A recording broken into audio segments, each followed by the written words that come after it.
some of the most interesting and most dangerous conflict zones. He has written for many high-profile newspapers, not only here in the US, but also abroad. So he's published in the Washington Post, the Wall Street Journal, the Guardian, the Huffington Post, Le Monde Diplomatique, and so on and so forth. He's also appeared on many well-known TV channels, and he has won several awards for his work. And on top of that, because that's not enough, he has also written 3 books. So he's written one book on Haiti that was published in 2005, one on the war in the Democratic Republic of Congo, and then one on the drug war in Mexico. That was his latest book. And he's been working for the past few years, he's been working on a 4th book that is focused on Haiti again. And the book will be released by Z-Book in a couple of months. And Michael has very kindly agreed to come to Colombia tonight to give us a sneak peek of the book and to give us the highlights of the forthcoming book, which is a really great privilege for us. So Michael is going to talk for about 30-35 minutes, and then we're going to open the floor for Q&As, and we're going to wrap up by 8 p.m. tonight. Thank you so much again, Michael, for coming. Thank you very much. Thank you, Severine and Ingrid and SIPA and the Saltzman Institute as well for having me. I'm glad at any opportunity when we can get a bunch of people together to talk about what's going on in Haiti. So without further comments, I'll just begin.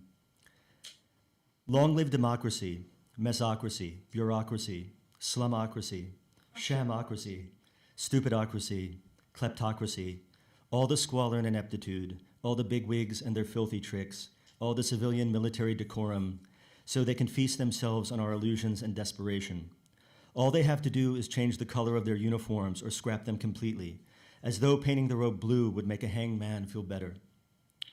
These words were written by the Haitian author Lionel Trouillot in his book Rue des Pas Perdus nearly 20 years ago, and I think they are worth remembering at the beginning of this talk, which will look at the history of Haiti in general, but more specifically the period since 2004, which my forthcoming book concentrates on and tries to provide a very precise anatomy of.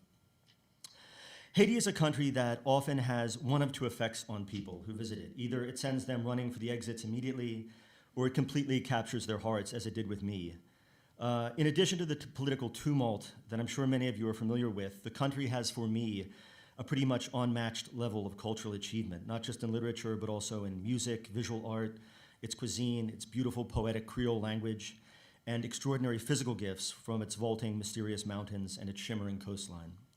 I say this at the outset because this talk focuses on some of the harsher aspects of Haiti's political culture, and I don't want to deceive the audience into thinking Haiti is simply a catalog of miseries. It's not, far from it. But first, a little background that is probably familiar to some of you, but perhaps not all of you. Following the arrival of Columbus on the island we now call Hispaniola in 1492, the enslaved indigenous Arawak were quickly worked to death by the Spanish, and by way of replacement, by the mid-1500s, there were over 30,000 African slaves on the island, only a foretaste of what was to come. When the Treaty of Ryswick granted the western third of Hispaniola to the French in 1697, that swath of land was renamed Saint-Domingue, and sugar cultivation became the touchstone of its economy. By the end of the 1700s, Saint-Domingue supplied 3/4 of the world's sugar, and its economy was generating more income than all of the 13 original North American colonies combined. It quickly became France's wealthiest colony, but one where a population of 40,000 whites lorded over 30,000 mulattoes and free blacks, and 500,000 slaves living in conditions of nightmarish brutality. In a rebellion that began in 1791 and finally ended with rebel forces defeating the French in 1804, Haiti became the second independent nation in the Western Hemisphere after the United States and the site of the world's only successful slave revolt. The impact of this event reverberated far beyond Haiti. The Haitian stunning defeat of Napoleon's army, perhaps the greatest military force in the world at the time, prompted the French dictator to sell Louisiana to the United States, doubling the size of the country in which I am now speaking. The city of Jacmel on Haiti's southern coast served as a base for South American leader Simón Bolívar, providing material and logistical support at a crucial time during his campaign to liberate the Southern Hemisphere from Spanish rule. Surrounded by hostile slave-owning nations, not least of all the United States, Haiti was ostracized and vilified and forced to pay a 90 million franc indemnity to France for its liberty, comparable to roughly about 40 billion today.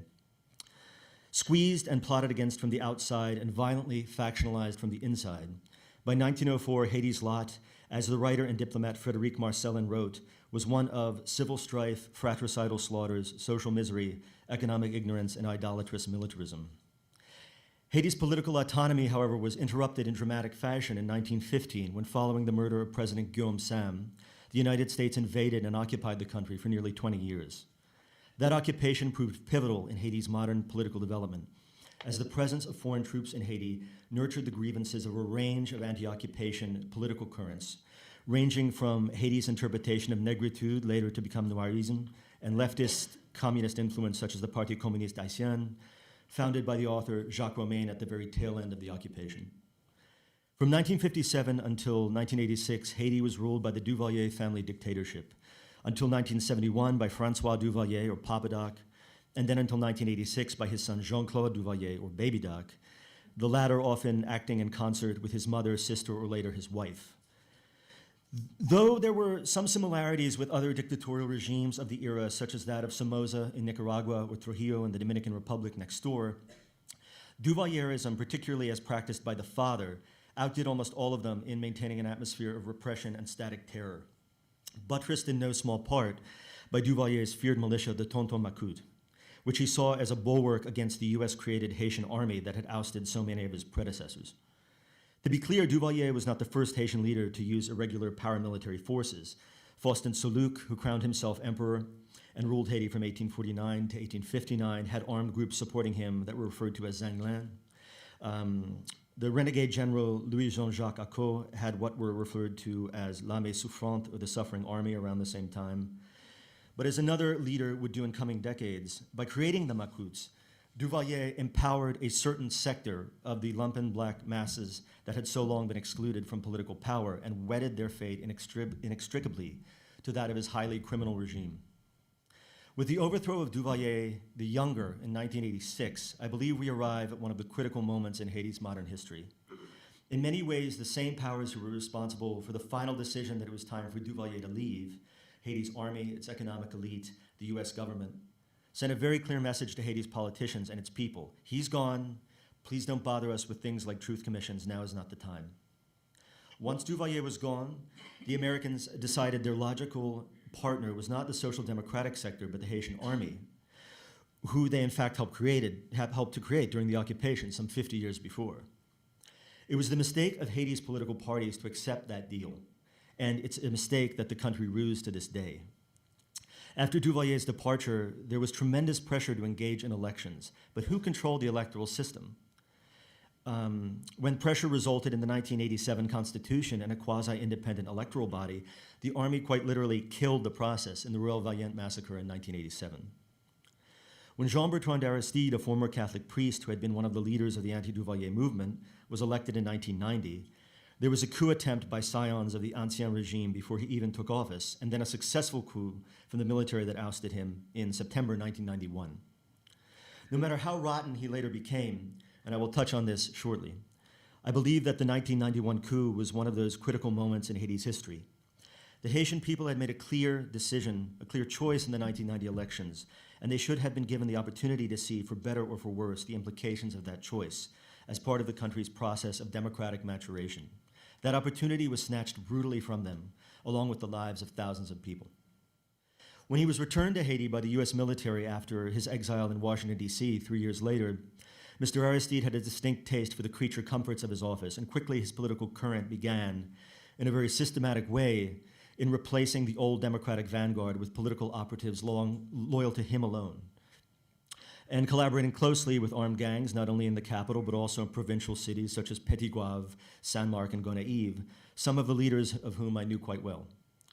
Between 2001 and 2004, I spent many hours in the sprawling Port-au-Prince slum of Cité Soleil, and I counted some of the president's most fervent supporters among my friends. A huge expanse blighted by poverty between the airport road and the bay. The vast majority of Cité Soleil residents I found to be new or first-generation arrivals from the countryside.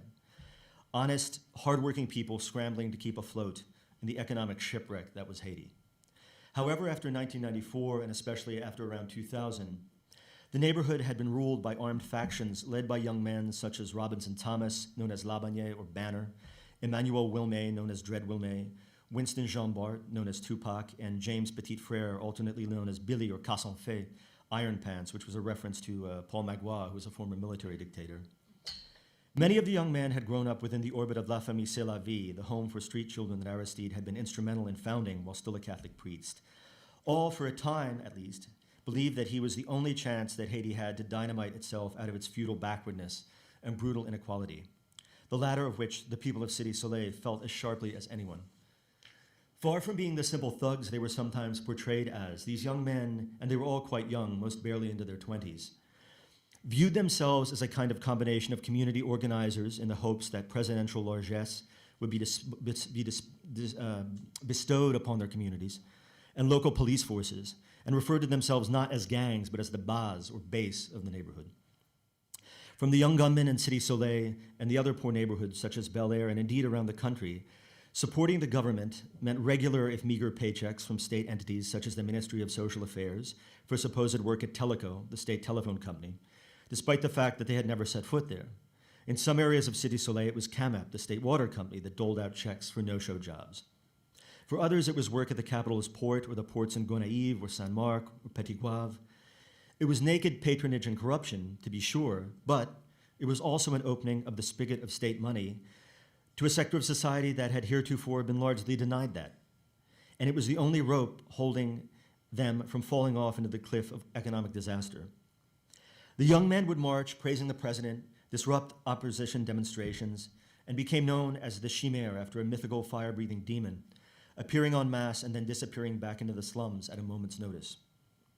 By this point, Haiti's economy was the most liberalized in the Caribbean, with the average import tariff decreased from 35% to 3%, and the import tariffs on rice reduced from 50% to 3%, as part of a deal brokered for Aristide's return in 1994. At the time, the Caribbean average tariff on imported rice was 38%. By 2004, Haiti had become the third largest market for US rice exports in the world, after Japan and Mexico. Much of the imported rice flooded the country came from Arkansas, the home state of US President Bill Clinton, and it effectively destroyed the ability of Haiti's rice farmers to compete competitively. This blow came on the heels of the US-Canadian-funded PEPADEP in the early 1980s, which was a program that destroyed 1.2 million Creole pigs in the country, pigs that formed one of the backbones of the peasant economy, when tests showed that nearly a quarter of the island's pigs were infected with African swine fever. Food imports rose from 21% in 1996 to 32% in 2001, and would finally reach 50% in 2006. Between 2000 and 2005, the agricultural sector accounted for only 2.5% of the development aid that Haiti received. In ever greater numbers at the beginning of this century, the 2000s, Haitians flooded to the capital, Port-au-Prince, desperate for work that wasn't there. When Aristide was overthrown in February 2004, after months of large-scale protests against his rule from a large swath of Haiti society, the armed rebellion against him began among the very strata that he thought would protect him, the urban gangs, specifically a group called L'Armée Cannibale in Gonaïves, who believed that Aristide had killed their leader. They were joined by dissident former police and army personnel, many of whom had been biding their time in the neighboring Dominican Republic.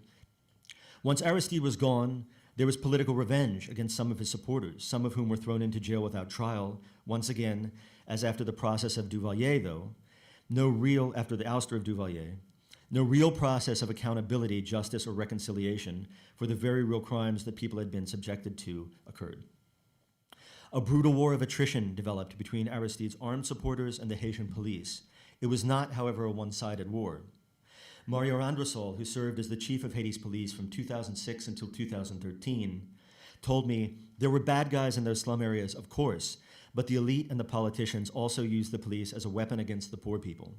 Probably 65% of what happened in Port-au-Prince in terms of criminality, the police were responsible. This is the same scheme for 200 years, the elite using the security forces against the people, end of quote. There were two investigating bodies set up to investigate the corruption during the Aristide era, which concluded that his government illegally pumped at least $21 million of his country's meager public funds into private firms that existed only on paper, shell companies, the Panama Papers, for example, same concept, and into his charities. One of the areas in which they focused was the looting of the state telephone company, Teleco, which was helped along, a later lawsuit alleged, by, among others, two US companies, IDT and Fusion, which had as their CEOs, respectively, former Republican Congressman Jim Corder, who would be a major fundraiser in the 2008 presidential campaign of John McCain, and former Democratic Party Finance Chairman Marvin Rosen. But again, despite the meticulous investigations, no one would go to jail in Haiti for this corruption, though several would be jailed in the United States. After 2 years of bloodshed under the interim government, Haitians voted massively in 2006 for the election of René Préval, who had first served as Haiti's president from 1996 to 2001, and was and remains a unique figure. A former Aristide associate who took his distance from the former president years earlier, Préval was a figure in whom Haiti's lower class and bourgeois could meet, who could manage the trick of being on good terms with divergent political leaders such as George Bush and Hugo Chavez simultaneously. In an interview with AFP, Préval said that the rich are cloistered in their walled villas and the poor are crammed into slums and own nothing. The gap is too big. Weapons must be taken from the hands of children and replaced with pens and books. But like so many others, the election of Préval had to be decided with support from the street, and large-scale protests finally forced Haiti's Electoral Council to subtract enough of the blank ballots cast from the total number of votes counted to push Préval over the 50% mark, where he would have to face a runoff against former President Leslie Manigat.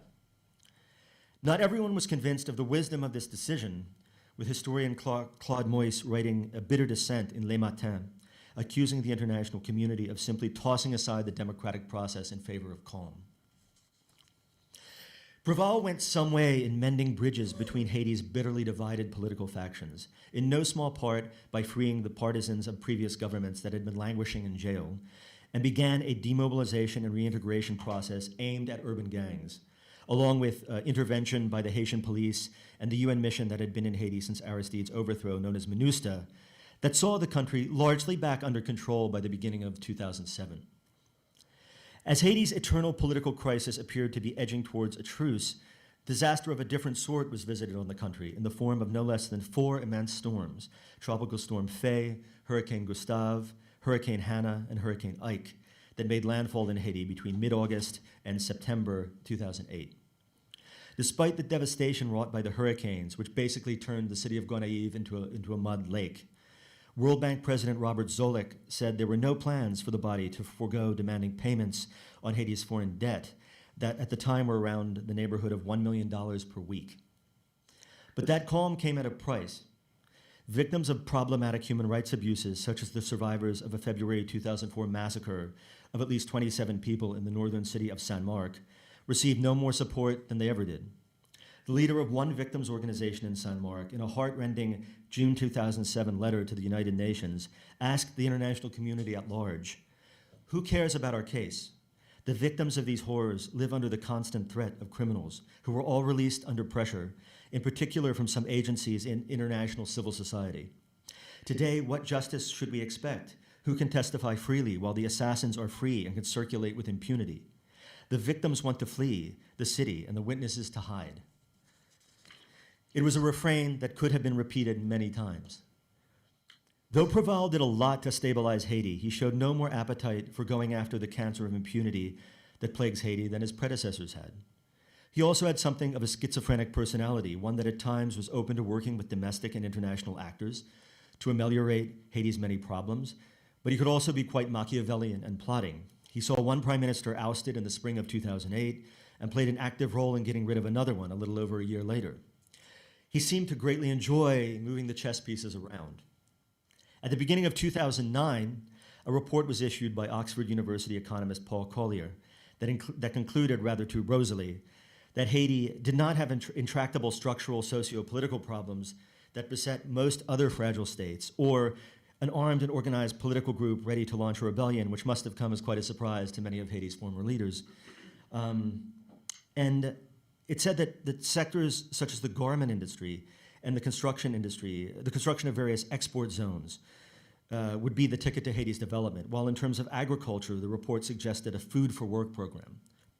But nowhere did it suggest revisiting the draconian free trade policies that had so devastated Haiti's peasantry.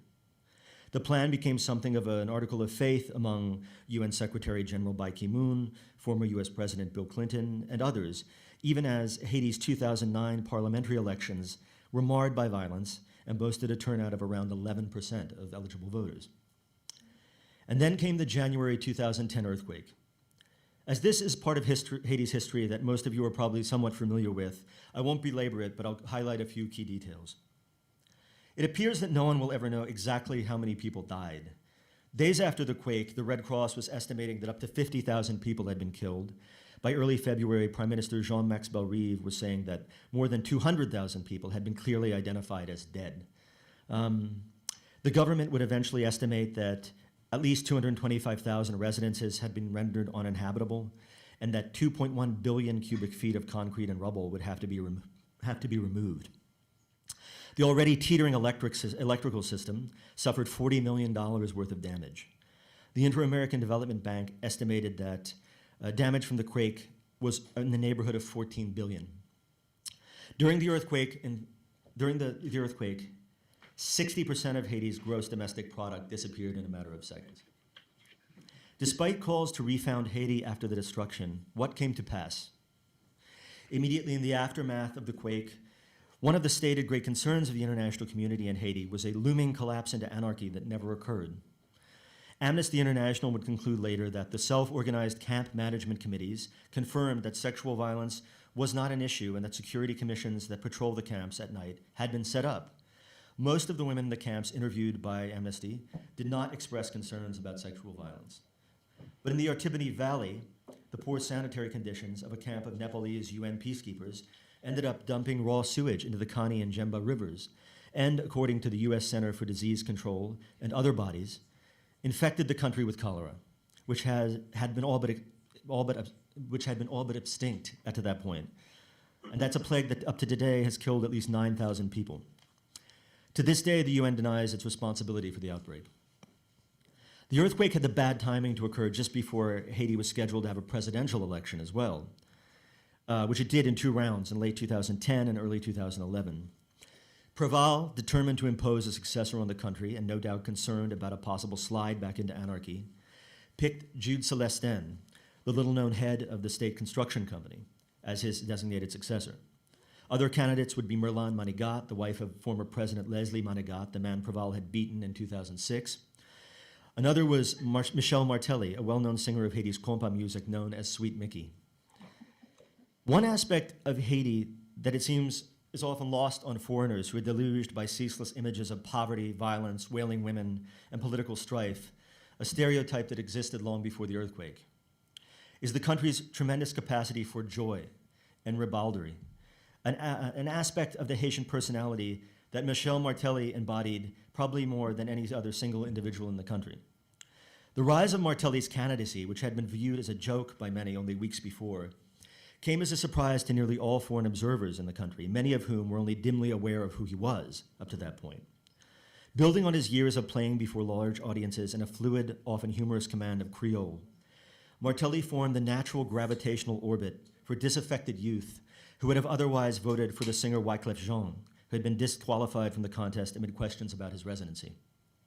Martelly's chances were further bolstered by the presence in his campaign of the Miami-based Spanish political strategist Antonio Sola, who had played a key role in the successful 2006 presidential campaign of Mexico's Felipe Calderón. Martelly also suggestively gathered around him a coterie of highly able supporters and surrogates, many of them with links to the government of Jean-Claude Duvalier. We were seeing once more the flowering of the Duvalierist, or more specifically, the Jean-Claudiste, for Jean-Claude Duvalier was by then back in the country. Political strain in Haiti, a right-wing populism that proved itself every bit as potent as the anarcho-populism that Aristide, who had also returned to Haiti, and his acolytes were still pushing. One of the more insightful readings of Martelly's rise came from the Haitian sociologist and former ambassador to the Dominican Republic, Guy Alexandre, who wrote that it was explained by the frustration of the population and its rejection of Preval, who had not been able to manage the country since the earthquake. Martelly is a right-wing populist backed by former Duvalierists and the youth of the popular classes for whom he represents a break with the traditional political system. And indeed, that was the case. Shortly after Martelly was elected, I spent time among the Bas in the Port-au-Prince neighborhoods of Saint Martin and Martissant, and there was told that everyone in the zones had voted for Martelly. After a contested election, in which the hand of the international community played a strong role, but not one, I believe, which skewed the results, Martelly advanced to the second round against Mirlan Manigat and won, Jude Celestin having been cut from the runoff. Once in office, Martelly, like Preval before him, had a devil of a time getting a prime minister through parliament, with two rejected before Gary Conille served a few months and then was replaced by telecom's mogul Laurent Lamothe. Martelly assumed office in a country where nearly 700,000 people were still living in temporary camps. Of the $4.58 billion that had been pledged after the earthquake at an international donors conference, only $1.74 billion had been dispersed. Relations between Martelly, a man not known for mincing words, and Parliament, many of whom behaved like roosters in a yard and not an insignificant number of whom would be accused of crimes up to and including murder, were dismal from the start. Martelly's own entourage, consisting of some characters of dubious reputation to say the least, didn't help matters. Though Martelly and Lamothe did succeed in going some way in changing Haiti's dismal image and attracting foreign investment, they were unable to agree with Parliament on a formula for elections, and once those elections were finally held last year, they were met again with cries of fraud, and the second round was canceled under threat of violence from Martelly's domestic opponents. As Aristide had 2 decades earlier with Preval, and as Preval had done the previous election with Jude Celestin, Martelly plucked agribusinessman Jovenel Moïse as if plucking a rabbit out of a hat to be his hand-picked successor. Again, many saw the hand of the international community, with an editor in the daily Le Nouveliste asking of the foreigners, "Do you know what is being done here in your name?" Where does this leave us now? Why does this keep happening? Why is every election in Haiti disputed? I believe that much of it comes down to one word: impunity. There was no accountability for Duvalier-era crimes, Aristide-era crimes, Preval-era crimes, or Martelly-era crimes. There is a certain victor's revenge wherever whoever is in power at any given moment can try and exact revenge on those who oppose them, but this can't be confused with justice. The international community calls for stability in Haiti while having for decades pushed policies that undermine stability, both in terms of their economic policies. By 2013, Haiti, a country that only 3 decades earlier had produced 80% of the food it consumed, now imported half of that food and 80% of that rice, but also by making deal after deal with the same discredited political figures of years past who keep recycling themselves in different guises. There were few who believed that Martelly, who stepped down at the end of his mandate this past February, wanted to organize transparent elections. There are fewer still who believe that the current interim president, Jocelyn Prévert, who was Minister of Interior during some of the worst excesses of Aristide's second term, has an interest in doing so. Rather than address the structural defects in the political and economic system that appear to make the country ungovernable, the country's varied elites, often with foreign backing, are content to attempt time and again to try and impose stand-ins to advance their narrow interests, only then to have their chosen proxy rebel, often violently, to assert their own rule. I believe what Haiti needs today, more than anything, is a body similar to the Comisión Internacional contra la Impunidad in Guatemala, CICIG, the international UN-backed tribunal in Guatemala tasked with investigating the existence of illegal security forces, supporting the work of Guatemalan institutions to investigate and prosecute individuals involved in illegality, and make recommendations to the government for the adoption of new public policies directed at the eradication of these groups that will strengthen the state's capacity to protect the basic rights of its citizens, and providing technical assistance to legal institutions in order to leave them better equipped to fight organized crime. And don't confuse yourself, politics in Haiti is often just organized crime by other means. There are very brave, committed people in Haiti, but there are too many people in Haiti's political elite who have been too criminal for too long. The Haitians can't do this themselves. The pressures are too great. They need help, and I believe an international body such as this would help initiate that work that should have begun in the post-Duvalier era, but never did. If ongoing impunity is not rooted out of the body politic of Haiti, nothing will change no matter how many elections or how many foreign missions the country has. To close, I started with a reference to Lionel Trouillot, a great Haitian writer, and I wanted to close with a reference to another great Haitian writer and a journalist named Jacques Roche, who was murdered in 2005, who was another victim of Haiti's impunity. And it's a poem that he wrote shortly before he was killed called Survive. And for me, despite everything that goes on in Haiti, when you see these people who miraculously and heroically get up day after day and chercher la vie, look for life, look for some small job, behave with incredible dignity and honesty and gentleness, so that someone like me can travel all over the country in public transportation and never have a hostile word said against them. This kind of, to me, sums up that attitude. You can destroy my home, steal my money, my clothes and my shoes, leave me naked in the middle of winter, but you cannot kill my dream. You cannot kill hope. You can shut my mouth, throw me in prison, keep my friends away from me, and sully my reputation, leave me naked in the middle of the desert, but you cannot kill my dream. You cannot kill hope. You can put out my eyes and burst my eardrums, cut off my arms and legs, leave me naked in the middle of the road, but you cannot kill my dream. You cannot kill hope. You can cover me with open sores, poke an iron into the wounds, take pleasure in torturing me, make me piss blood. You can shut me away without pen or paper, treat me like a madman, drive me mad, humiliate me, crush me, give me no food or water, make me sign my surrender, but you cannot kill my dream. You cannot kill hope. You can kill my children, kill my wife, kill all those I hold dear, kill me, but you cannot kill my dream. You cannot kill hope. Thank you.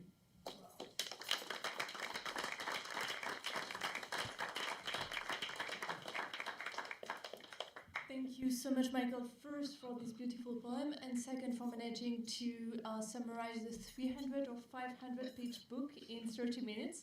That was quite an achievement. So now we have about an hour for Q&A. So if you don't mind using the microphone, we're recording this event, so we need to use the mic to make sure that people who view the event online can listen to your question. So please go ahead, and when you ask a question, if you could introduce yourself and first give us your name and your affiliation, and then ask any questions you want. Well, I came late, but I caught some interesting things you said at the end. And I'm Haitian. My name is Carl Nicolas. I'm a visitor here. And I'm wondering how justice can really be implemented in Haiti in the way you're talking, since it's a whole culture in the country. And also, even those people who are not guilty, but they are so connected with the people who are committing those injustices in all kinds of ways, that the solution I've ever thought about was to have a center outside the country, like the Rosenthal Center, for the Jews pursuing the Nazis, and be able to fund persecution in Haiti, and also to be able to pursue these people outside of the country, so that we can help change the culture of impunity, because most of these people, they tend to want to travel the country with their money, to put it in the bank, and all kinds of things. And definitely we need a culture of impunity in the country, so that people know that when they do something, even in 10 or 20 years, somebody's gonna go after them. Yeah.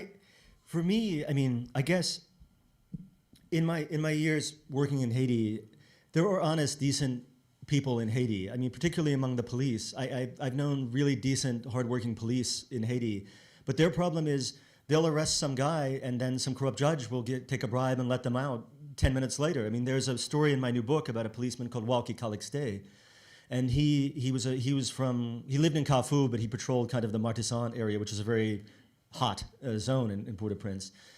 And he arrested an armed cadre of a deputy, and the deputy went reportedly to the police station and said, "I'm going to kill you for doing that," and he was killed. And the parliament, rather than saying how awful that this policeman was killed, their whole rhetoric was, how dare you question the immunity that we enjoy as parliamentarians? And so I think there are people willing to do that in Haiti, but they need some kind of system. They need some kind of support, basically, because, as I said, financial, yeah, and just some sort of, I guess, in CICIG, for example, in this body that I talked about in Guatemala, the successive chief prosecutors with it were Spanish, Costa Rican, and Colombian. And they had, I think, a really salutary effect on justice in Guatemala. Now, that doesn't mean, obviously, that there's no corruption or violence in Guatemala. There's plenty of it. But they took down a sitting president and put him in prison, where he sits today, Otto Perez Molina, and the vice president.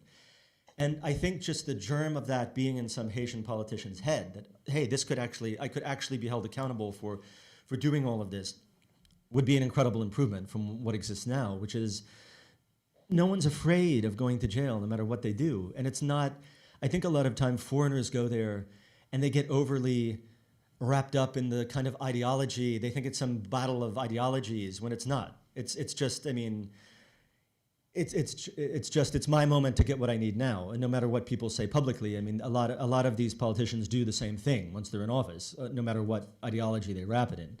So for me personally, I think it would be a great thing for Haiti to have a body like that in Haiti itself. Because then, you know, I guess Haitians need to have, they've been so, I feel, demoralized about the electoral process especially. I mean, one of the most enlightened people I know in Haiti is a young guy from Cité Soleil who formed an organization there called Soleil Levé, which is all about changing the image of Cité Soleil and building bridges between different people there. And he's kind of one of the people you wish there were thousands of in Haiti, you know. And when I went back after the elections, he said, I didn't vote. Vote for who? And that was the response of 90% of the people that I talked to. I mean, and you know as well as I do, I'm sure, the fact that a couple thousand young men between the ages of 16 and 35 appear on the streets to protest, that's not a real protest in Haiti. When you see women and people like that protesting, then that's a protest in Haiti. So, you know, I think that the idea of getting some accountability for the politicians might go a bit to giving people a bit more faith in the political process itself, at least I hope. Yeah. Yeah. Hi, my name is Nick Cannell. In my spare time, I formed a nonprofit organization called Combi Musique. But I'm not talking about that. My question is really about MINUSTA. I am wondering if you've had any particular knowledge about what their timeline is. Spoken with anyone at the UN about them?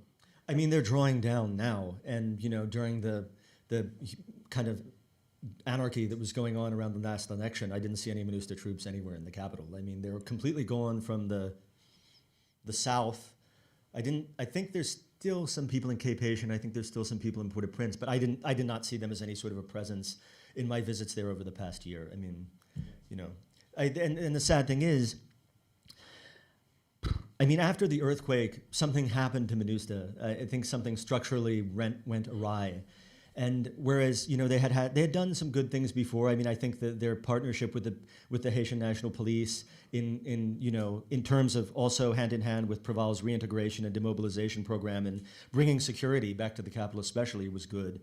But after the earthquake, this kind of, I guess, bunker mentality developed, probably because they had lost over 100 people, including the head of the mission and the deputy head and all of these people. But there was, I don't feel like the mission was ever the same after that, really, and its effectiveness.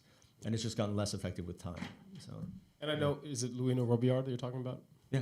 Yeah, he's a good friend. Great guy. Yeah. My name is Dr. Emmanuel Pereira. My question essentially is that during the Bush-Clinton initiative, we had a situation where a lot of money and a lot of funds and essentially a lot of power was in the hands of these two individuals. Why isn't anyone just say right out that the problem is the United States? Because it's not.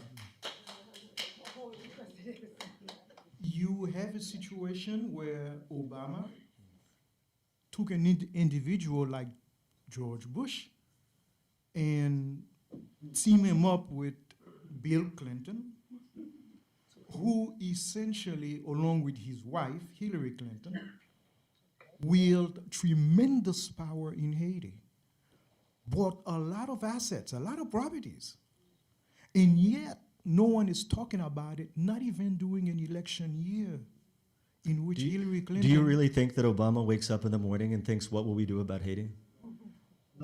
Obviously, no. Okay. But this need to be the discussion.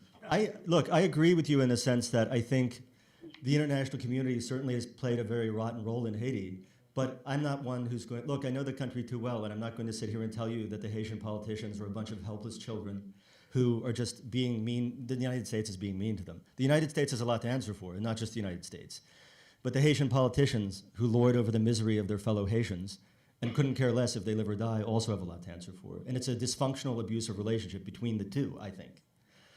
So that's my answer to you. It's not all one or the other. It's not all the Haitians, and it's not all the international community. They enable one another. I think that's the term they use for alcoholics and drug addicts, enablers.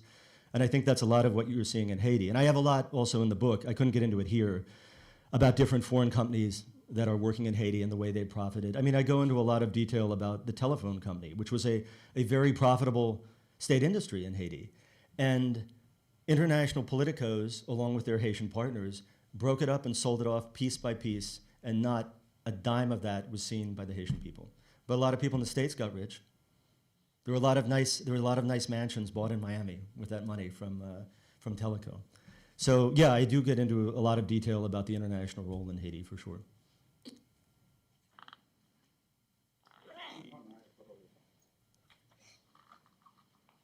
Hi, my name is Gary Andale. I write for Revolution newspaper. I wanted to make a quick comment on what you've been saying. I also want to make an announcement very briefly about an important event. Could you actually, you can make that afterwards. Do you have a question? I have a comment on what you're saying. Haiti needs a revolution. And we can go into that deeper afterwards. Do you know how many revolutions Haiti has had? I'm talking about a real revolution. I'm not talking about an upheaval in which people come out in the streets and are used by others, by the upper strata in order to rearrange the power arrangements at the top. I'm talking about a revolution that actually aims to uproot the deadly grip of the US and, yes, other imperialist powers, which has been shaping and controlling Haiti since early after its foundation, and which is responsible for this class of people that rules Haiti now. And yes, sometimes they have their contradictions, but fundamentally, this is not a mutually enabling situation. The tail does not wag the dog. The US is the greatest superpower in the world, and it has been dictating to the greatest extent possible what happens in Haiti for a long time, including with repeated invasions, repeated coups, right? It's done it partly for profit, partly for strategic interests, but it's true, you're right, it's not just the US. There is a strata in Haiti that profits tremendously from this, that is sort of the enforcers on the ground, that those two groups, right, the U.S. and the these sort of semi-feudal comprador bourgeois forces, they need to be overthrown, and a whole new society needs to be brought into being. It's easy to say that here in New York. Yeah. It's easy to say that there should be a revolution. Believe me. Do you know how many people I know who have been murdered in Haiti in the last 20 years? And they've been murdered by people who thought they were working for this or that political current that they thought were going to change things. All of those kids that I knew in Cité Soleil, all of those kids who thought they were working for Aristide, who they thought were revolutionary, they're all dead. And then none of them made it to 30. So here's the decisive point that I want to make, is in making revolution, the question of leadership is crucial. And in 1986, the Haitian people rose up with, yes, tremendous hope, tremendous dreams, almost unfathomable courage, over and over again against these brutal, powerful forces, first the Makuts and then the army, regime after regime, fought against US invasions, but there was not actually revolutionary leadership. Today in the world there is revolutionary leadership that's concentrated in what Bob Avakian has brought forward in the New Synthesis, that actually represents a path forward for people who want liberation to be able to navigate all the contradictions that you face, which are tremendous. Yes, it's true, there are tremendous problems you face if you're trying to get free of this. But that is what people have to do, and anything else, people say revolution is unrealistic, but there is nothing more unrealistic than trying to reform this system. Can I ask you a question? That goes for this country too. Have you been to Haiti? Yes. Okay. I mean, well, if you've traveled around Haiti, if you've talked to Haitian people, I would say, in my experience at least, their analysis of the problem there is not quite so binary. I think they would tell you also that one of the big problems is the fact that no one ever goes to jail for anything in Haiti, no matter how odious it is. And as you said, and as I think this is a point on which maybe we agree, that there is a war that kind of goes on between political elites, which differ among themselves, but they have the same modus operandi. No matter what rhetoric they dress themselves up in. I might be a Jean-Claudiste, I might be Lavalas, I might be whatever, but the life of the person in the countryside in Grand Saline, the Ortibonite, the life of somebody in Maïssa in the Plateau Central doesn't really change, doesn't get any better. But these cadres in the Republic of Port-au-Prince, which is what Port-au-Prince is so often referred to, because it's so separate from the rest of the country. And I always tell people, if you go to Haiti, don't just stay in Port-au-Prince, because there's an amazing country to be discovered outside of the capital. It's a kind of coffee filter that drains all of the potential that comes into Haiti out of it. And I think some people have done some attempts at decentralization, Proval a little bit, but it was far too little, and it was far too late. And when you go to places like Anse Rouge or Jean Rabel in the Northwest, I mean, Port-au-Prince, you might as well be talking about somewhere Venus or Mars or something. It's so detached from people's everyday reality. And generally, if something comes from the government, it's trouble, which is another sad thing, is that in a country, that sacrificed so much, overthrowing Duvalier, opposing the military regimes, there is now a pervasive sense that I find among ordinary people that politics is the kind of provenance of dangerous people who you don't want to get involved in, and you want to just stay away, as far away from politics as you possibly can, because no good can come of it. And that, to me, is maybe the saddest development over the last 30 years, that is the path we had come to. You have to talk to the microphone. So the mic, Yeah. okay? Yeah, because they're recording it. So. Hi, my name is Emmanuel Gilles. Nice to meet you.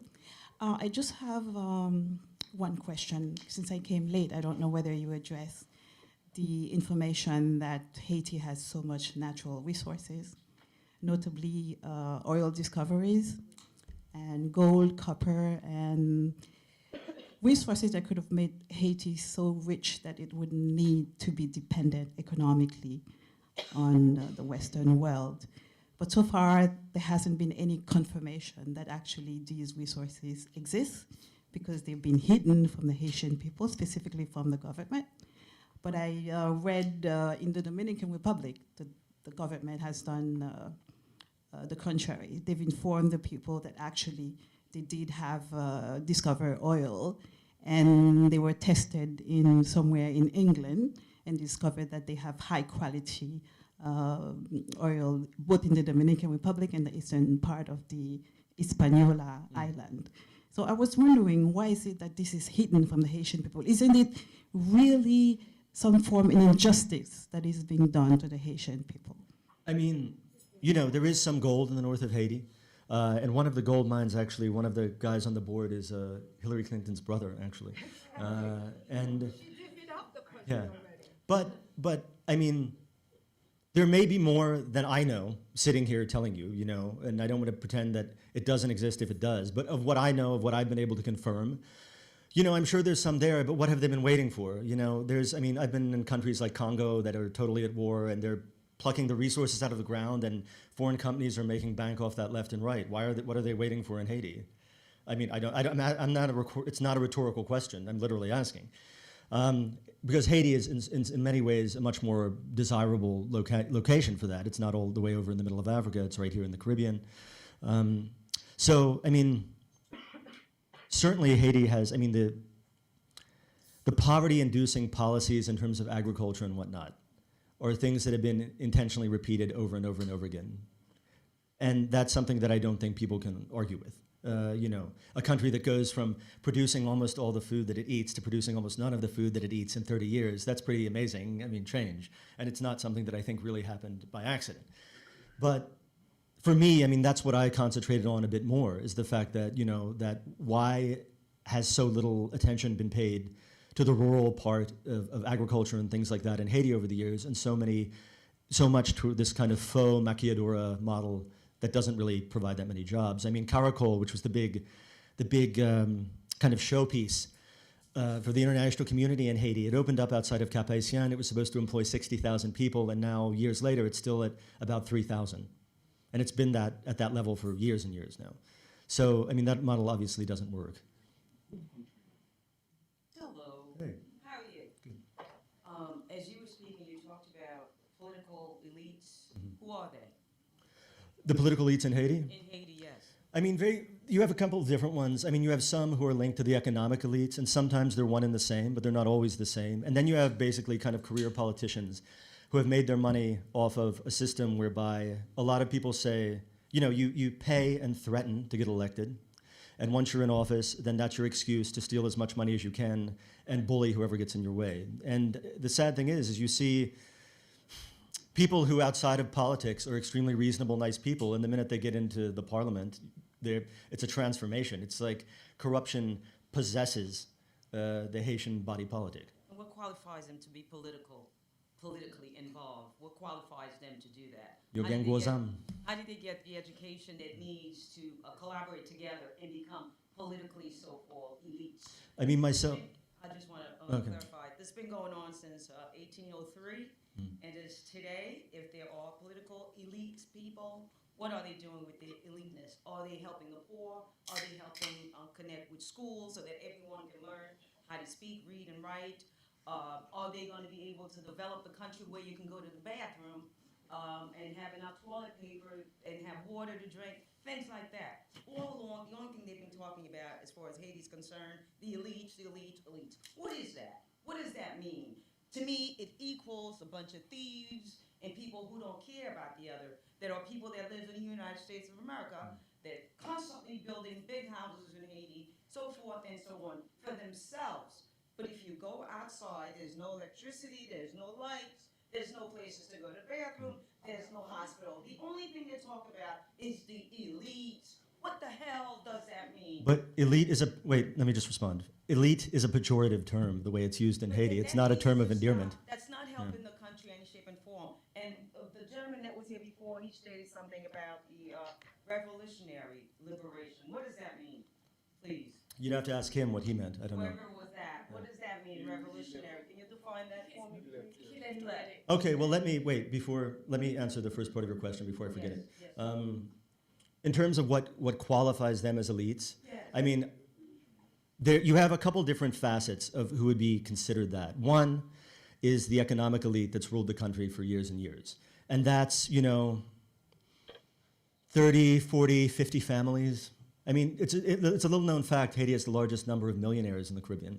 They need to show And it. yeah, but you have to let me finish when I'm sorry. No, it's okay. But in terms of the political elites, something interesting I think happened with both Duvalier and Aristide in the sense of the black majority that had been highly excluded from kind of politics were included in politics by both Duvalier and Aristide in a way they had not been before. It came at a terrible cost for the country because both of those men were not good leaders. But you had this kind of nouveau riche black political class that didn't really exist before them. And it brought them a few steps ahead. But it came, as I said, at a terrible cost because the people who felt the brunt of the bad governance from both of those men were the black underclass. It wasn't the rich bourgeois who could just fly to Miami or whatever and hang out. So there are those two different strata of elite. And sometimes the political elites cooperate with the economic elite, and sometimes they're adversarial to them. But it depends on who we're talking about. I mean, there's a bunch of different ones who have kind of different allegiances depending on who they are. So, I think that the Haitian people need to explore a little more with different parts of the world and try to really learn and educate the people that are down there. If it's money that involves, I'm educated because I have money, it's the wrong process. And I also feel that they need to get some help from wherever they can get it, not just the Haitian, who still have a slavery mentality in ways that govern such situation. Now, they talk about, if I'm going to Haiti, I want to find a place to go to the bathroom. It's not going to be only about the elite. I have electricity in my house because I can buy this operation, whatever you call it, General Electric, whatever, I can buy it. But the next person after that, they can't afford it. Something needs to be done. It's not the Haitians that are going to elevate and help the country. Just them by themselves, it's not going to happen. 1803 keeps going on and on and on. It needs to stop. And they're not very far from the U.S. 1 hour away from Miami, you're right there. So how dare you go to Haiti and don't have a place to go to the bathroom? Unless I'm the elite. what I would say is Preval, when he was elected in 2006, said something that I think was very perceptive and very telling, which he told the rich in Haiti. He was like, don't forget, you live in a ghetto too. Yeah. And they do, you know? They do. And I think that realization, any kind of bridging of this huge gulf in Haiti has to begin with that realization that they may be living in a ghetto with a great house, Right. but it's still a ghetto. But You know? when you come out, there's Yeah. no electricity Yeah. in the streets And for you. yeah, exactly. Yeah. It needs to stop. Ahi bobo. Hi, Michael. Hi, Javier. My name is Javier Hernandez. I'm Peruvian. I worked twice in Haiti for 7 years. As you, I'm enamored with Haiti. And I just want to dispel something that has been said here. The only thing you will not find in Haiti is a slave mentality. Oh, there's plenty of slaves. That's not true. No. That's not true. Plenty of slave mentality. Stiff.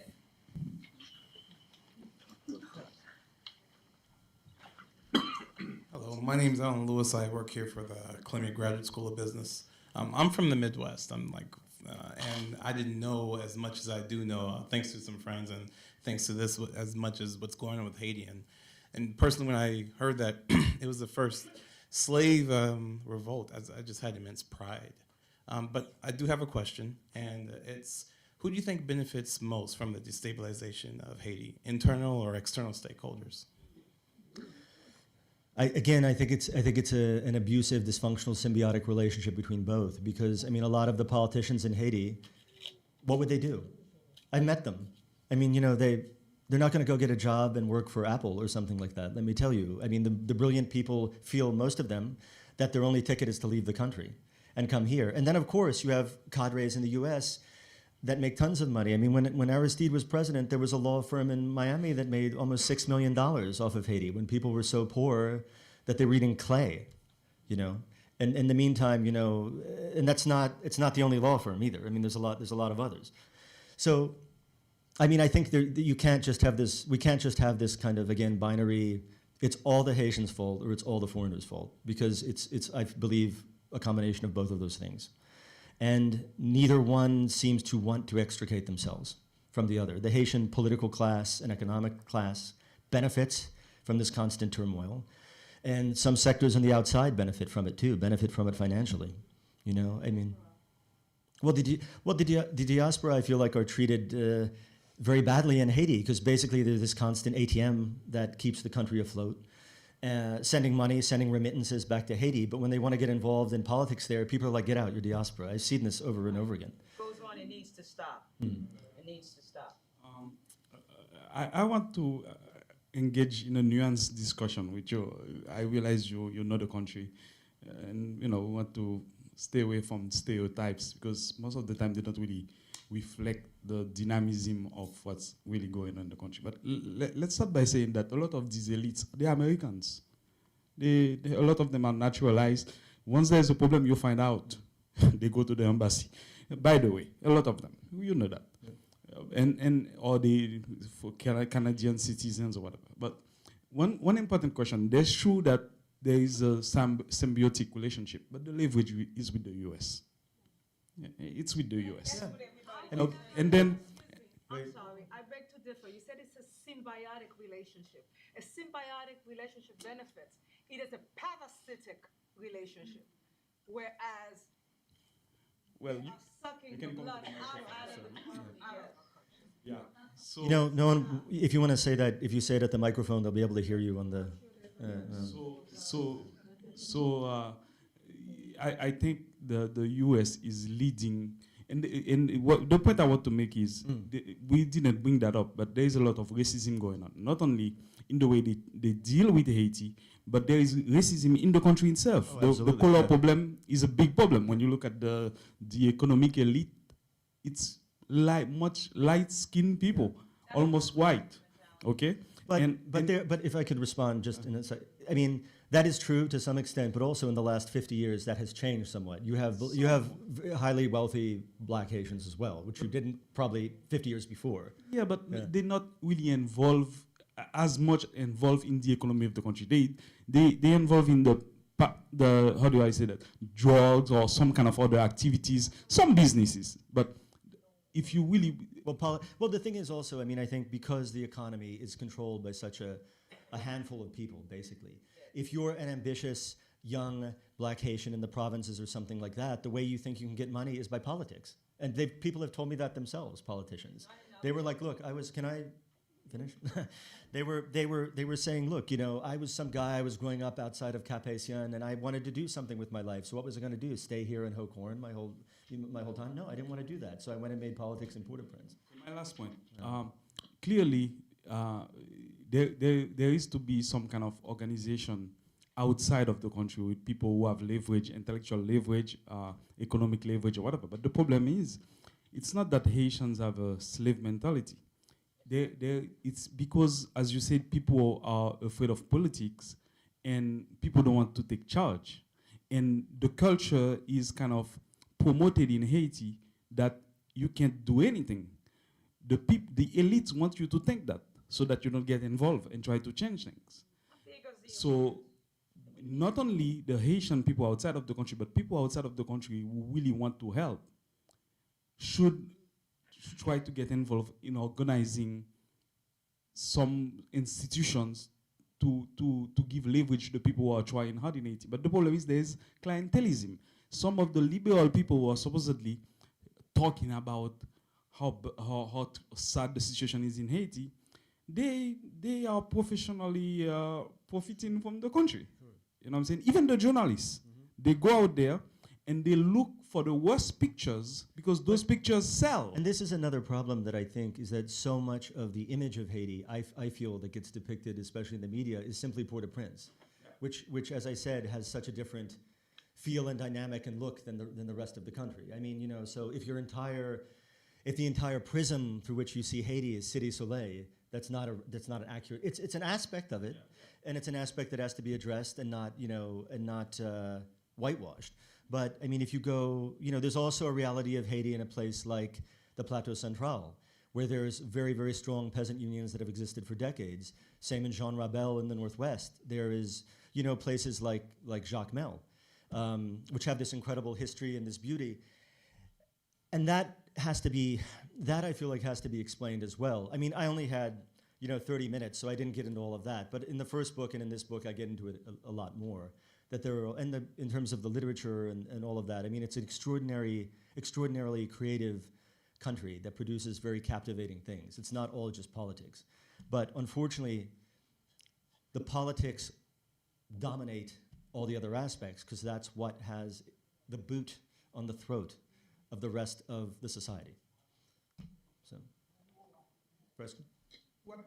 What concerns me in your approach, at least part of your approach, I'm sure not all of your approach, but part of it, is that I get the sense that every time you start talking about there are many actors involved, Haitian actors, foreign actors, maybe these other guys or whatever, it almost seems as if that within the parentheses you're telling me that I can't find a solution to this problem.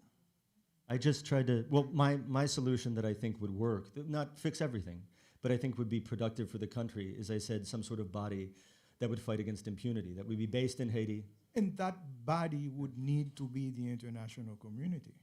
Because who within all of the actors that you mentioned actually feed all of these little guys who's trying to make money off this system?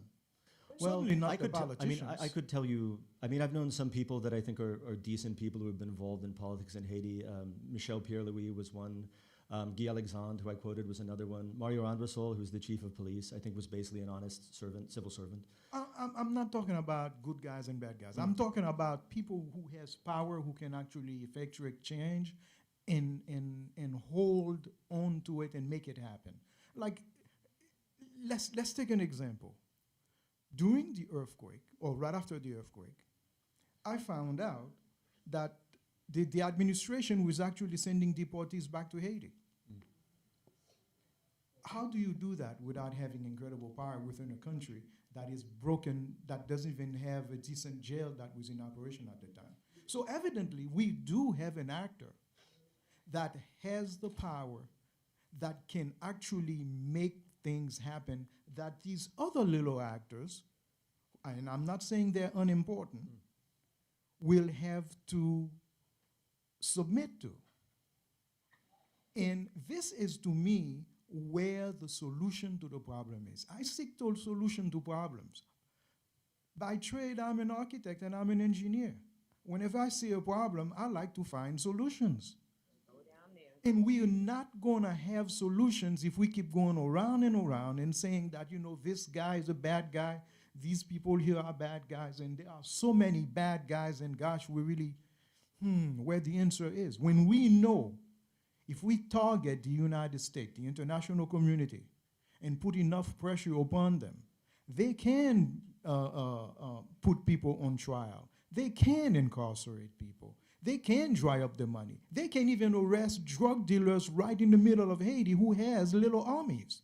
Why can they not do these other things?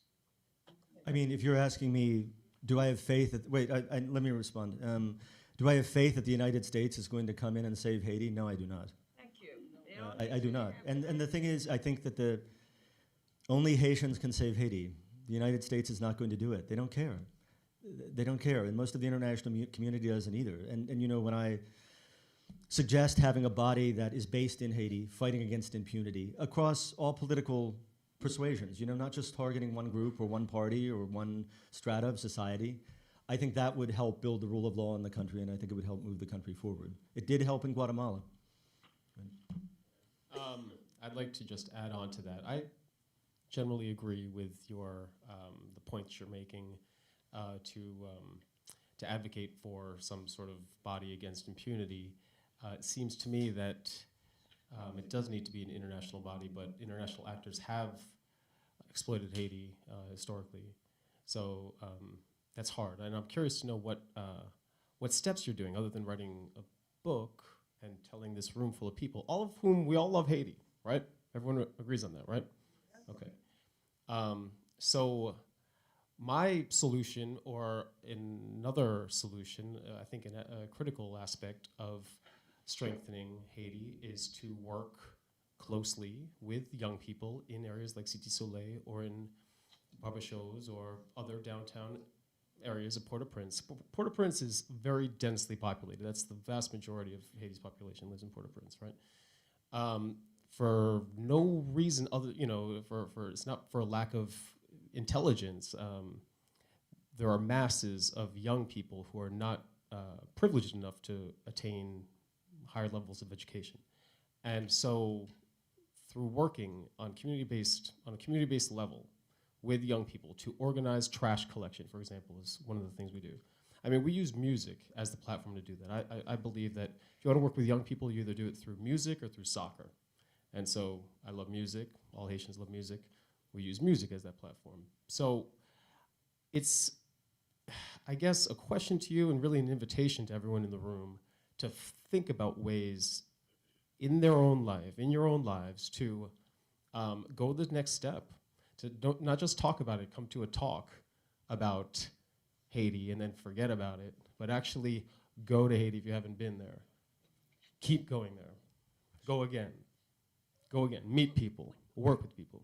Would you restate your question? What is the question? Well, I'm curious to know. I'm curious to know about what steps are you making to advocate for your position for this international body or this body? The road to hell in Haiti is paved with foreign NGOs. Let me tell you. Yeah, I mean, right. I've seen. Okay. I mean, we're small, but we have a huge impact. And I'm not saying I don't know your NGO. I don't know anything about it or how it operates. It might be wonderfully effective. Yeah. But if I had a nickel for every white foreigner who went down to Haiti and was going to save it with their NGO, I would not have to write books or do anything. I'm happy to contribute to that. I'm not saying I'm saving it, but we all have to contribute. But the thing is, I mean, generally, in my experience, when foreign NGOs go down to Haiti, what they contribute is the growth of themselves, more than they contribute with the growth of the people in Haiti.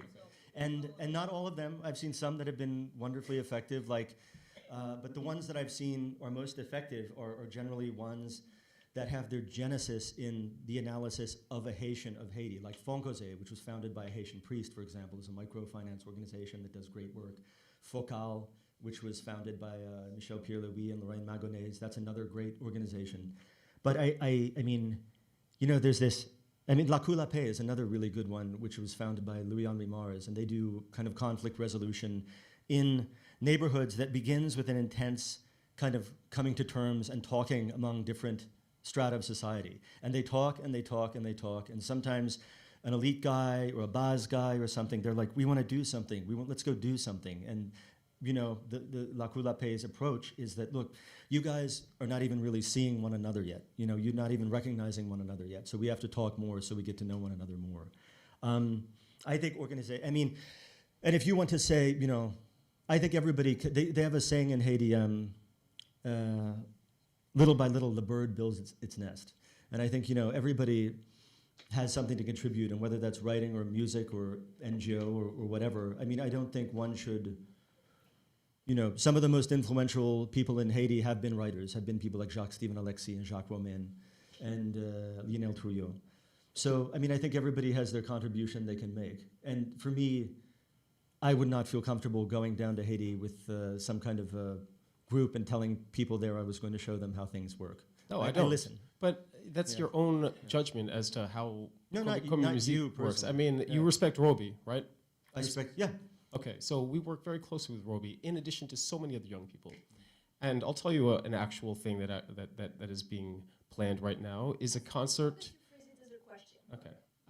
Who would like to come to Michael? Would you like to come to a concert that we're organizing in Parc Saint-Thérèse in the summertime with many of Haiti's biggest rappers and singers, many of whom I know personally? The cost of admission is free for anybody who takes a rapid HIV test. It takes a what? A rapid HIV test. We're partnering with Jeskio Centers. We're partnering with Cornell, who's under Cornell Medical Center. So that's my invitation to you. Anale? That's something. Sorry. Anale, let's go. Anale, oui. Okay. Merci, Jazz Severin. Haïtienne en Merci. Hi, maybe I'm one of the few people who doesn't know much about Haiti, so I was just wondering, since you said that the capital was much different from the rest of the country, if you could explain a bit more about this difference. Well, I mean, most of the kind of land area of Haiti is a rural peasant society, and the capital is this kind of concentration of humanity. It was built for about, I think, 200 or 300,000 people. Now I think somewhere in the neighborhood of 3 million live there, and you feel it, you know.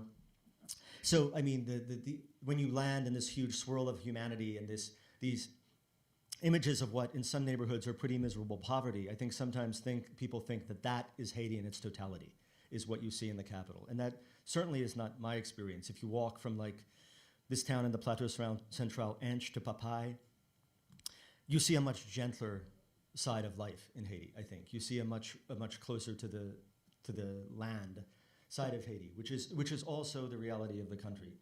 And I think just sometimes when people just go in Port-au-Prince and don't go anywhere else, they have this image of Haiti, which in my opinion is not very realistic.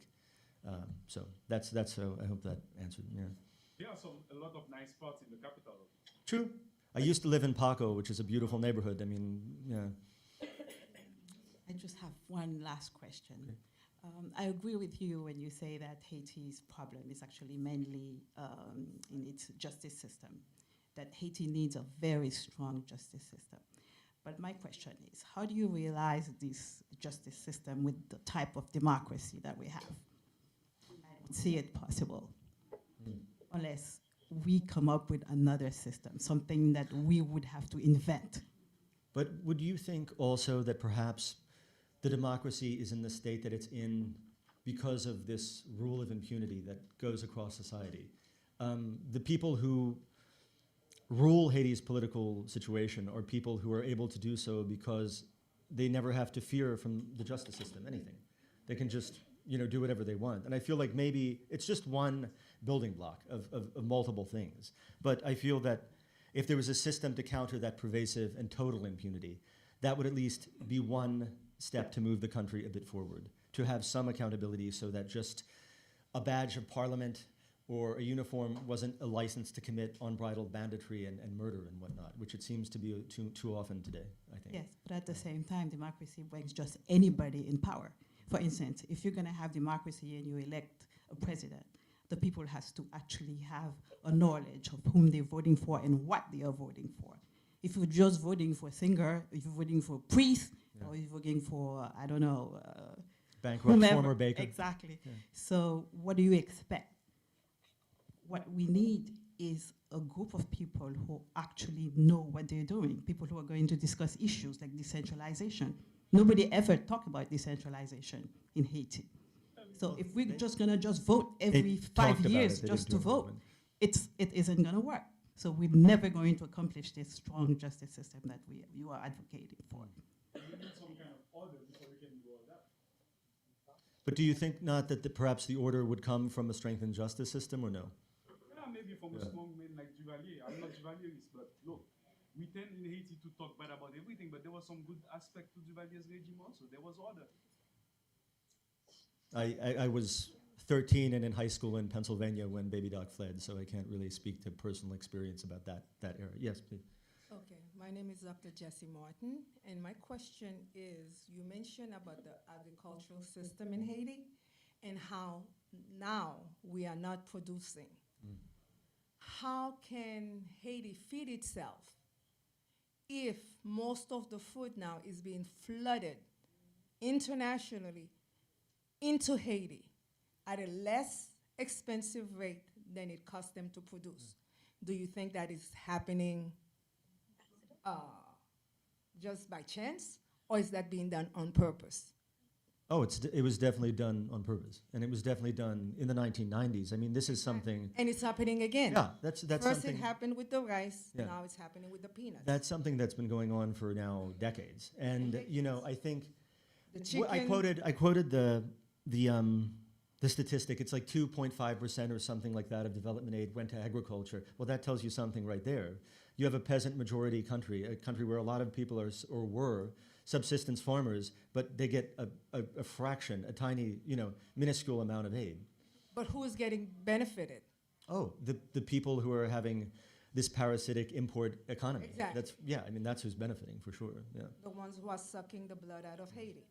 And I it's mean- not within, well, I know you say it is in Haiti. Yes, we have an elite group that does, but let's not be blind that most of Haiti's problems come outside of Haiti, not within Haiti. I think you're blaming outside. I mean, that wasn't a question there, so go ahead. Yeah. My name is Vivens Joachim. I'm from Connecticut. So one question that I have, you mentioned the blame on the elite, which one of the lady talked about. Where do you think the intellectual elite of Haiti play a role in there? Isn't it them to blame as well? Because they accept all of these things coming from Haiti, from outside of Haiti. You say the U.S., the international community, everybody else plays a role in making Haiti what it is today. But where's the role of Haitian elites to say, intellectual ones, to say, okay, we are not going to accept the way you present whatever program that we need our say in there. Where do you see, in your experience in Haiti, what do you see? Where do you see themselves think it's their fault as well? Yeah. I mean, historically, the Haitian intellectual class has played a very active role in kind of the political gyrations of the country. I mean, Jacques-Stephen Alexis and Jacques Romain were very active in the overthrow of Elie Lescaut in 1946. During the kind of anti-Aristide movement in 2003, 2004, Lionel Trouillot, Gary Victor, Bookman Experience, all of these bands were active like that. And for me, what I could say is reading Haitian literature, listening to Haitian music, that provided me as a foreigner with a window into Haiti that I would have never had by simply reading history. It helped me understand a lot about the country. I mean, if you read a book like Masters of the Dew by Jacques Romain, that's, a great novel. If you read Streets of Lost Footsteps, the one I quoted here, or Children of Heroes by Lionel Trouillot, that is also, there's an insight I think one gets into the experience of Haiti that you don't get from, say, a book like mine, just a history or whatnot. So in that sense, I think they played a productive role by helping people understand a bit of the reality of the country, I think. But to go a bit further, will that be enough? Because we've always had that elite in Haiti since the beginning. Since the beginning, not the beginning, but since 1804, we've had that class of people there, and they still, till today, Haiti doesn't seem to move any further. And then the one thing that I'm seeing, I mean, I may say as a nation, it seems we as Asians seems to be more interested in poetry, saying this is what wrong, this is who's to blame, instead of having taking action for ourselves. Why? I mean, the guy initially talked about the revolution. I'm not for, but it may be necessary, but not brutal like where it is killing. No, not that type. It's a revolution of mind. I think it should be. Personally, that's what I'm thinking. A friend of mine who's active in a lot of marginalized communities in Port-au-Prince has a theory basically, and his theory is that the country's leaders have not recovered from the trauma of slavery yet. And he said until the country collectively and the leaders recover from this trauma, that they won't move forward, that it's still somehow there in their psyches. That's his analysis. That's an intellectual myth. They've been talking about. You talked about you come from the area of Paco. Not come from, but I lived there, yeah. Area of Paco. Yeah. That area is basically really is the word that's redundant, elite. I happen to know that area as well. Not long ago I visited Paco. People still doesn't have any electricity there. And the toiletry where you go to the bathroom, we used to have so-called a pompier, let's say, I don't know how to say that. And Same thing happens in West which- Virginia. and you go to the bathroom, and the ones who don't have the money, American dollars, and this is Haiti, and this American dollars you need to have in order for them to come in to remove feces from holes, toilet holes. So therefore, multiple people are using these toilet holes. It gets to a point where if you go put your tush there, you're gonna be touching somebody else's feces. Okay. And this is 2016. Okay, I understand. Still doing We're that. getting rather scatological from, yeah. But these are the things that are still going on. Okay, in Haiti. okay. And there's no law, and they keep talking about, I'm making a statement, they're still talking about. Thank you for the statement, but would you phrase it as a question for Michael? Yeah. Oh, I'm Please. sorry. Well, you talk, what can we do to solve these poverty levels as opposed to elite poor? When are we gonna help the poor people to go to school and stop the blaming on other parts of the world? Haiti have gotten many help from the world, but every time they do, they don't accomplish much. What are we gonna do? What can Well, we do to help them? a couple of things that I said that I think would help are, stop completely ignoring basically the agricultural sector, because then people wouldn't be flooding into the capital for jobs that don't exist, and they could stay where they grew up and work. And another thing would be to have some rule of law, which is totally absent now. Those are the two things I would say. Sometimes I donate money Yeah. to people in Haiti that I know trying to send them to school and so forth. Stop doing that. They go in and they get robbed. When they gonna stop? When they gonna raise? If you have But another question, please. humanity needs to be focused with Haiti. Humanity. Thank you. Hello, Michael. It's lovely to be here. I apologize for being a little late. I did want to focus on I'm curious about this question of the elite and what we've heard coined as the morally repugnant elite. And after having traveled to Haiti and seen it, from a firsthand kind of take, I'm wondering what are some productive ways to move forward in terms of, maybe perhaps you addressed this in your talk, but to bridge the gap between the elite and the general public? What are some productive ways? What do you think is, what are some steps that could be taken in terms of forging genuine connections, bonds, and a sense of a common goal, a sense of civic engagement from the elite, and a sense of general eye-to-eye understanding between the population and the elite? At the height of Operation Baghdad, which was this 2-year period of hell in Port-au-Prince, there was an initiative formed by local Haitians with the support of an Irish NGO called Concern that was called the Committee for Peace and Prosperity in San Martin. And San Martin is one of these quartiers populaires, poor neighborhoods, you would say, but it's on the outskirts of an industrial area with a lot of factories. And the whole kind of impetus for that was to get the elite who ran the factories and the baz in San Martin to talk with one another, just to talk, to recognize the common humanity that they both had, because there was this huge gulf of misunderstanding between different strata of society, where they basically look at one another as devils. I mean, if you talk to a guy from a place like San Martin about a guy who lives in, you know, La Boule. I mean, it's as if they're on different planets. And by sitting and talking for hours and hours and doing retreats, they went up to the mountains and would spend days together just discussing their lives and how they perceived one another. I saw myself, these people from very different backgrounds begin to recognize some common humanity in one another. And that is a process that's continuing today. You know, it's continuing in Grand Ravine and Tibois and some of these other areas. So I think that, you know, that, and especially because it was an indigenous initiative. It was these two different communities in this basically the same zone deciding, look, if we're basically committing collective suicide and we can't continue doing this. And so I think initiatives like that are incredibly valuable. And then after that, you get to the whole aspect of bridging the gap between urban and rural, which is a huge other gulf of misunderstanding in Haiti, you know, where people it's kind of a mini diaspora thing, where in the sense of a lot of times people, you know, there's this kind of hatred, but at the same time envy of a lot of diaspora in Haiti when they go back there. I mean, people need them to send money back, but then they think that, okay, well now you live in the States or Canada or whatever, you think you're better than us. And people who leave, say, San Rafael in the north and go to Port-au-Prince, the people back in the countryside feel that about them when they come back, like, oh, now they're big city people. So I think, you know, although it's not, you know, building a wall or putting a hoe in the ground or digging a well, I think that kind of dialogue between the strata of Haitian society is really valuable, and I think it's something that should be continued and fostered more. Because I saw the difference in the way these people viewed one another from the beginning to the end, and it changed a lot. Yeah.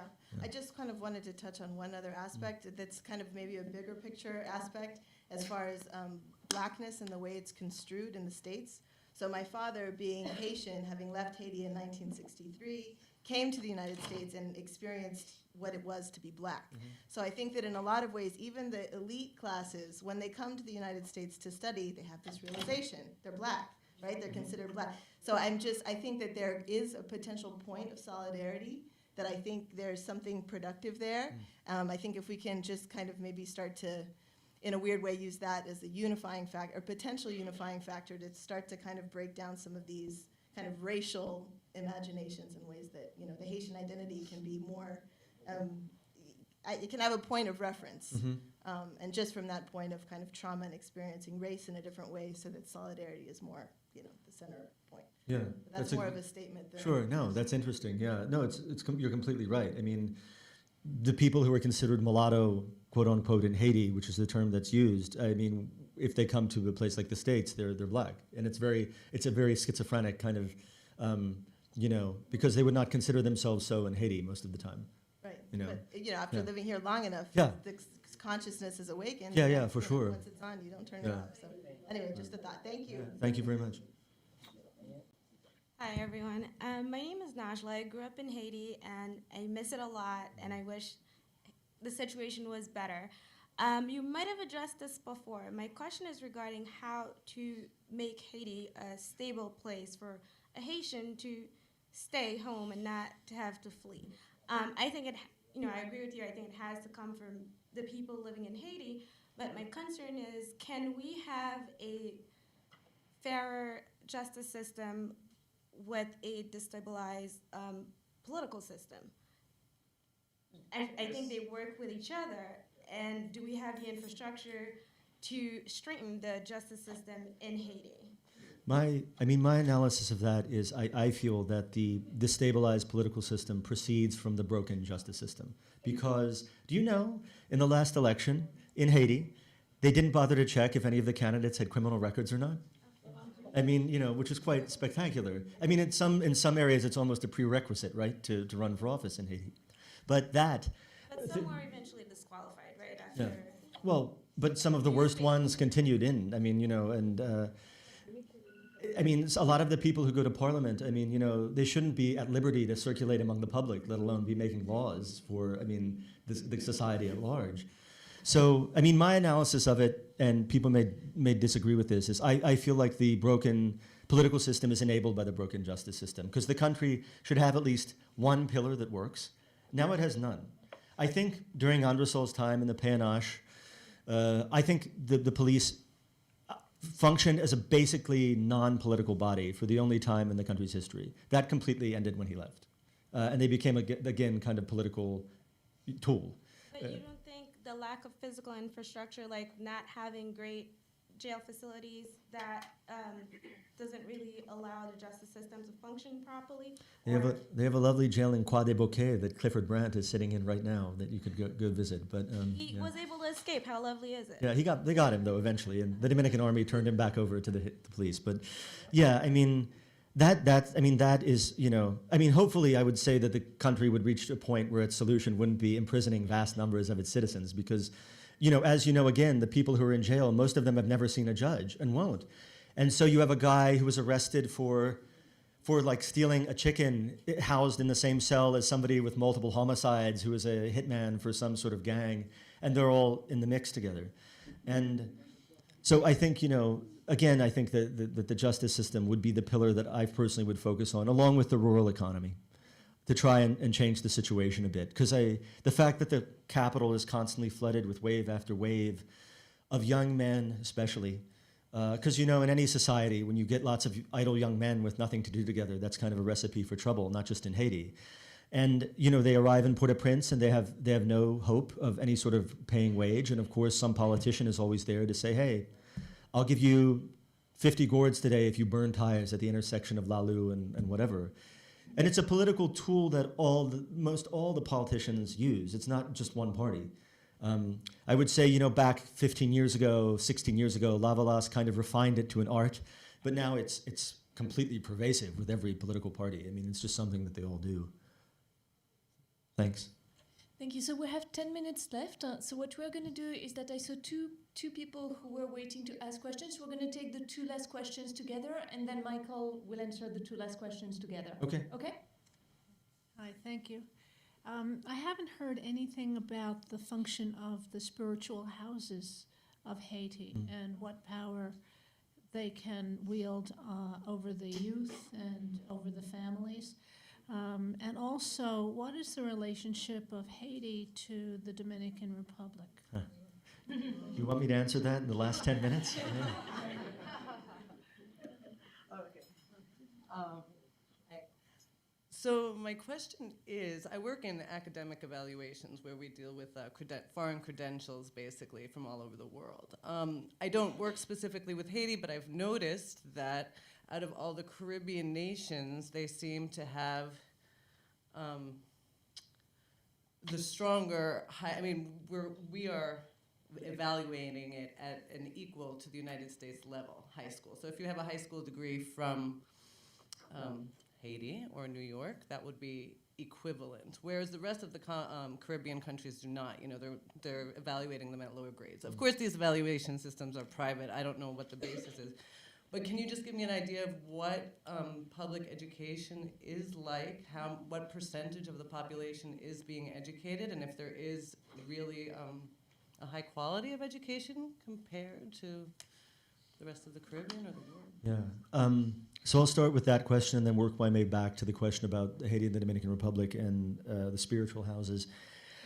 Haiti, in the public education system, which is mostly actually a private education system, it's not really a public education system as we understand it, turns out lots of, people who go on to advanced degrees, there's lots of sociologists and lawyers and philosophers and things like that, which are not perhaps the most practical professions in Haiti. I would say, psychoanalyst would probably be good if you're planning on analyzing the country's political situation. But, yeah, there is, and I don't think people should confuse the idea of maybe a lack of what we would consider formal education here with kind of a lack of education. When I would go to neighborhoods like Cité Soleil and Grand Ravine and things like that, you'll meet people there who have never been outside of Haiti who can speak to you in idiomatic English as if they grew up in Queens or something like that. You'll see some kid working through a version of Machiavelli's The Prince in French. So there's certainly a great hunger there, I find, of people to learn and to be educated, which is, I think, also maybe tied up with this incredible urge of beautification that you see. There are murals everywhere. The public camionettes the tap-taps are decorated in these beautiful murals and things. And if you see the Haitians getting out of the tap-taps in a street that's covered in mud and dirt, they're completely immaculate. I mean, there's this kind of inner dignity and this inner pride in, I might be living in this conditions, but this isn't the totality of who I am. And I think the impulse towards education is somewhat tied up with that. The other question about the spiritual houses, I mean, I'm not sure if you were talking about voodoo or Christian, vaguely various Christian denominations. Yeah, I mean, voodoo is something that I think is a really interesting and very poignant commentary on Haiti, that there is this connection that Haiti has been able to maintain after all these years with Africa. I mean, there were UN peacekeepers who were from Benin who went to this voodoo festival called Souvenance, and they were like weeping because it was as if these ceremonies had been taken from Benin and transplanted directly to Haiti. And I think voodoo gets a real bad rap. People think it's all hocus pocus, and it's just a religion. I mean, it's no stranger than any other religion. All religions are pretty strange and believe very strange things and require some suspension of disbelief. But I would say voodoo has better music than most. And, it's a real, like any other religion, like Catholicism or Protestantism or Islam or Buddhism or Hinduism, it is what people make it. So you can have great voodoo priests who are pillars of the community and really bad ones too. But I think, certainly it plays an important role in people's lives. In terms of Haiti's relationship to the Dominican Republic, that's pretty much a whole other book. I have one section in this book that deals with it.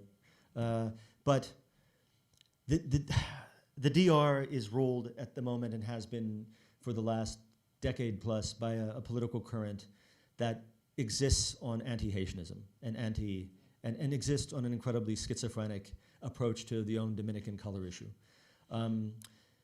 Peña Gomez, who is a famous leader of the party opposing the current party in power, was of Haitian descent, and when he was running against Leonel Fernandez, there was an incredible campaign of calumny saying that because of his color he wasn't really Dominican, and again, a bit like what Noel was saying earlier, the Dominicans, some of them, not all of them, because I don't think all Dominicans walk around informed by anti-Haitian racism.